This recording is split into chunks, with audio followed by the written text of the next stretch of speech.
안녕하세요. 노트북 리뷰는 다나와 놀이다의 택분입니다. 이번엔 진짜로 역대급 저렴한 가격으로 쓸만한 투인원 노트북을 살 수 있는 기회가 온 것 같습니다. 한성컴퓨터에서 새롭게 출시한 엔트리 라인업의 컨버터블 노트북 TFX3412N을 준비해 보았는데요. 단 50만원만 있으면 살 수 있는 아주 저렴한 컨버터블 노트북입니다. 찾아보면 이 가격대에서 살 수 있는 컨버터블 노트북이 더 있긴 해요. 그런데 이 가격대 노트북들의 스펙을 보면 참 기가 차는데요. 죄다 11.6인치에 해상도는 HD급이고 밝기도 250니트 미만에 램은 딸랑 4GB에다가 SSD도 아니고 무슨 eMMC 64GB 제품이 대부분이고요. 프로세서도 셀러론 듀얼코어이고요. 이 말은 즉 노트북으로서의 상품성이 현저하게 떨어진다. 그러니까 거의 장난감 같은 수준이어서 이건 뭐 웹서핑이나 SNS를 조금 하다가 보면 금방 참고행이 되어버릴 운명에 놓인 노트북이라고 보시면 되겠습니다. 그런데 그 사이에서 생태계 파괴자 TFX3412N이 등장한 겁니다. 사양만 보아도 셀러론 쿼드코어이고요. 13인치 화면에 풀 HD 해상도를 지원하고 NTSC 72%, sRGB 약 100%에 300니트 밝기, 메모리 8GB에 저장 장치는 M.2 SATA 방식의 SSD 256GB. 이 제품의 등장으로 동 가격대 투인원 노트북들이 전부 오징어로 보일 만큼 스펙 하나만으로도 죄다 씹어먹어 버렸습니다. 이렇게 엔트리급 투인원 노트북의 생태계를 파괴할 만큼 비정상적으로 동떨어진 스펙 자체만으로도 12월 다나 표준 노트북으로 선정될 충분한 자격이 있다고 생각합니다. 이 스펙, 이 가격에서 디자인이 뭐가 중요하겠습니까? 하지만 휴대성도 좋고 디자인 역시 깔끔한 실버 색상에 상판은 메탈 소재를 사용해서 나름 괜찮게 나왔습니다. 키보드 팜레스트 부분은 플라스틱처럼 느껴지고요. 하판은 메탈인 것처럼 느껴집니다. 360도 회전하는 힌지가 적용되었고요. 따라서 스탠드 모드, 태블릿 모드 뭐 여러가지 형태로 자유자재로 변형하면서 다양한 용도로 사용할 수 있습니다. 물론 10포인트 멀티터치 스크린이 탑재되어 자유롭게 터치하면서 사용할 수 있습니다.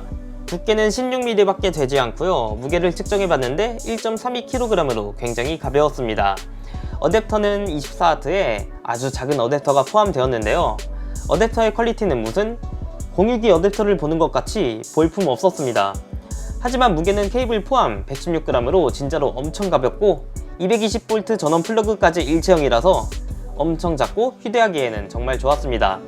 선정리 벨크로 타이가 없어서 따로 하나 구매해주는 게 좋을 것 같고요. 선이 조금 짧아서 조금만 더 길었으면 하는 바람도 있었습니다. 또한 컨버터블 노트북 전용 액티브 스타일러스 펜을 기본으로 포함해주고 있는데요. TFX3150U와 동일한 S펜 TG 02 모델로 확인됩니다. 전원은 쿼드러플 A 건전지를 사용하고요. 건전지도 기본으로 포함되어 있습니다. 펜은 모니터 상단 모서리에 마그네틱으로 부착해서 보관할 수 있게 만들었고요. 펜의 인식률은 좋았습니다.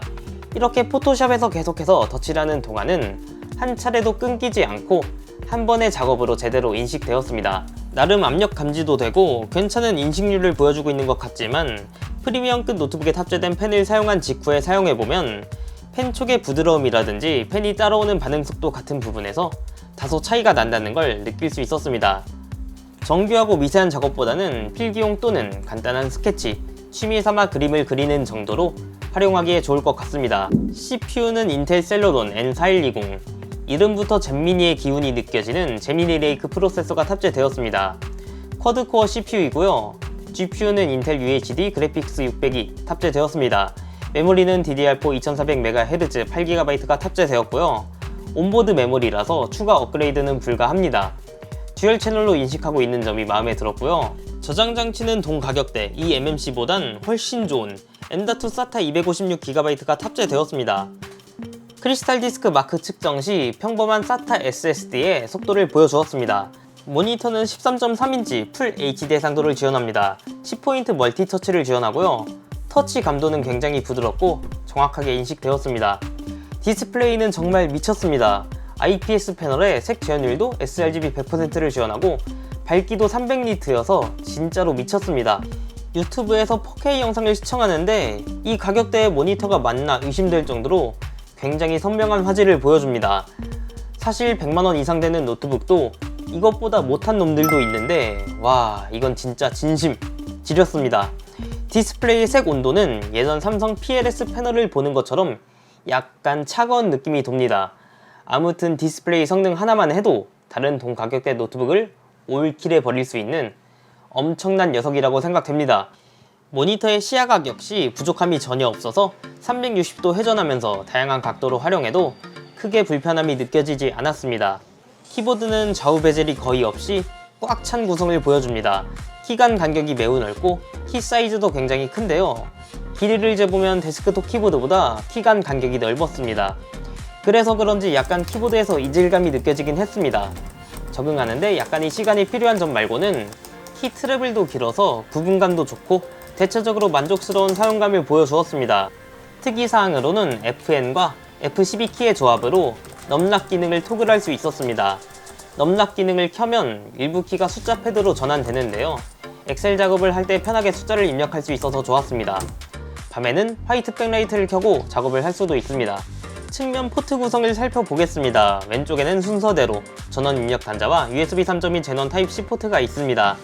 USB 타입C 포트는 USB PD 충전을 지원해서 보조 배터리로도 충전할 수 있었고요. DP 1.4 겸용으로 4K 모니터를 추가로 연결할 수도 있었습니다. 한편 전원 입력 단자와 USB 타입C 포트가 거의 붙어있다시피 해서 연결하는 디바이스에 따라서 약간의 간섭이 있는 점은 아쉬웠습니다. 오른쪽은 헤드폰 출력 단자, 전원 버튼, 마이크로 SD 카드 리더기와 USB 3.2 제넌 타입 A로 구성되었습니다. 게임은 리그 오브 레전드를 플레이해봤는데요. 아쉽게도 게임을 할 만한 성능은 아니었습니다. 리그 오브 레전드가 아니더라도 게임 용도로 사용하기에는 어려워 보입니다. 유튜브에서 4K 영상을 돌려보았는데요. 로딩 시간이 약간 필요한 것만 제외하면 끊김없이 부드럽게 스트리밍 되는 걸 확인할 수 있었습니다. 넷플릭스에서도 마찬가지로 고화질의 콘텐츠를 별 무리 없이 감상할 수 있었습니다. 그 밖에 일상적인 웹서핑, 블로그 글 작성 등의 작업도 부드럽고 쾌적하게 할 수 있는 수준을 보여주었습니다. 포토샵 작업도 무리 없이 할 수 있었습니다. 빠르다고는 할 수 없지만 동 가격대의 다른 컨버터블 노트북과 비교하면 메모리 용량도 크고 SSD 속도도 준수해서 용량이 큰 사진을 불러오는 속도도 나름 괜찮았고요. 작업 속도도 나름 할만했습니다. DSLR로 촬영한 로우 형식의 파일도 라이트룸에서 무리 없이 보정할 수 있는 수준을 보여주었습니다. 이 정도면 일상에서 사용하기에 충분한 성능을 보여주고 있다고 생각되었습니다. 마지막으로 배터리 효율을 살펴보겠습니다. 배터리가 100% 남은 상태에서 화면 밝기 100%, 사운드 크기 30에서 넷플릭스 영화를 약 1시간 동안 시청한 결과 남은 배터리는 82%였습니다. 탑재된 배터리가 47.12Wh 용량으로 작지만 셀러론급 프로세서와의 궁합은 5시간을 조금 넘는 연속 사용시간을 보여주면서 나름 훌륭하다고 생각되었습니다. 여기까지 오늘은 한성컴퓨터의 엔트리급 컨버터블 노트북 TFX 3412N을 살펴보았습니다. 우리말 속담엔 싼 게 비지떡이라는 말이 있는데요. 값싼 물건은 당연히 그 품질도 나쁘다 라는 뜻으로 사용됩니다.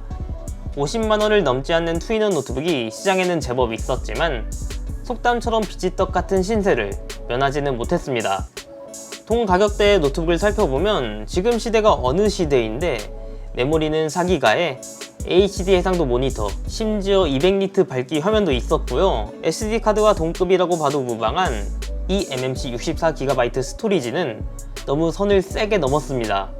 이건 뭐 제가 15년 전에 사용했던 넷북 수준인 것 같습니다. 하지만 한성컴퓨터 TFX 3412N은 100만원대 노트북에 들어가는 수준의 디스플레이를 탑재했고요. 메모리와 SSD도 그래도 요즘 보급형의 최소 사양이라고 할 수 있는 8GB와 256GB를 넣어 주었습니다. 비로소 유튜브와 넷플릭스에서 영화를 감상하든 포토샵으로 사진을 보정하든 뭐라도 할 수 있는 최소 사양이 갖추어졌다고 생각됩니다. 싼 게 비지떡이라는 속담도 무색하게 만든 이번 TFX 3412N, 여러분들은 어떤 생각으로 영상을 보셨나요? 여기까지 저의 2021년 마지막 놀이다 영상이었고요. 내년에 더 좋은 영상을 준비해서 찾아뵙도록 하겠습니다. 바이바이.